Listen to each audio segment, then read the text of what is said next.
Do you think people that have like addictions to certain things, or people who suffer with like psychiatric stuff, do you think they're more susceptible to like Yeah. being the paranormal, or see things, or do you think they're more because of their whole mannerism, their whole lifestyle and stuff, because of what they're going through? Do you think they're more susceptible to the paranormal?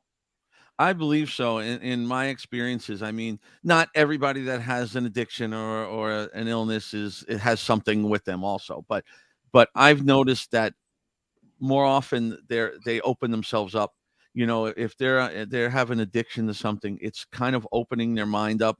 You know, if they have an illness, it's opening their mind up, and things that come in are looking for people. What do they do? Like let's say demonic, which is rare, Yeah, but yeah, yeah. it's there. And what do?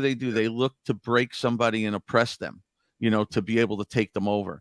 Somebody who has an illness or an addiction is already oppressed. They're easier to kind of take over and manipulate a little bit and convince them, you know. But then again, on the other side of it, I really encourage people to learn about that stuff, because if you're doing residential cases and you go into a home and let's say you encounter somebody that's maybe schizophrenic and you don't know it because maybe they didn't tell you, or maybe they don't even know it yet, but they're telling you things. What are they telling you? I hear voices, I'm seeing things, everything that sounds like a haunting. And if you don't know any better and you go in and your mindset is, oh, it's definitely a ghost now, and maybe you get some weird reactions to your equipment or whatever, and you go and tell this person who has schizophrenia that they have a ghost in the house, you're going to Yeah. seriously damage them. Because Well, saging and cleansing and whatever you're going to do isn't going to take away their illness, and no. they're still going to hear them, and now they're going to think it's something evil. Yeah. It's No, you're dangerous. absolutely right. I mean, my father, he had schizophrenia. I mean, he was a very functional person. You would never know he had it. But we'd be Yeah. sitting there at nighttime in his house, and like all of a sudden he would just turn to me like straight face, and he'd be like, "You don't see this dog sitting right next to me? He's just wagging his tail, like you don't see him." Like, and he's like, "Is it not there? Is like, or am I? Is it there a dog there?" I'm like, "Dad, we don't have a dog. You know that." He's like, "I know." He's like, "But I just want to know if this is my schizophrenia or what's going on." And then he would see guys. I would see him turn his head real quick as we're watching TV, and he would see somebody. I'd be like, "Dad, what'd you just see? Like, tell me the truth."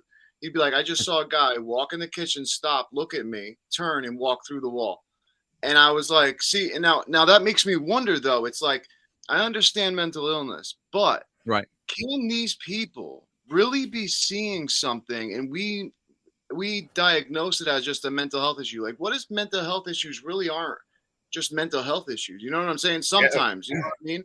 Yeah. I'm yeah. always Like, wondering. what if one part of their brain is more active than like a normal person, and maybe it is, connected to Yeah. the third eye, It, It's like that's the autistic thing. people. They're very smart, and you would never, people think of them as a disability, but I think they're the most smartest people in the world. Yeah. You know, Yeah. Absolutely. And I mean, that's the thing with mental illness. I mean, we don't know 100%. We always tell people to go get a psychiatric evaluation, get medical so, evaluations, get yeah, everything tested and checked, because even if you have something wrong with you, getting on the proper medication and everything can bring you, somewhat stable, so that we can see what else is going on, because oh sometimes yeah, it is very hard to determine. And how many times have you heard people say, I had a traumatic experience, or a traumatic accident, and then all of a sudden their third eye was open and they yeah. had abilities that they never had before. Talking with the source.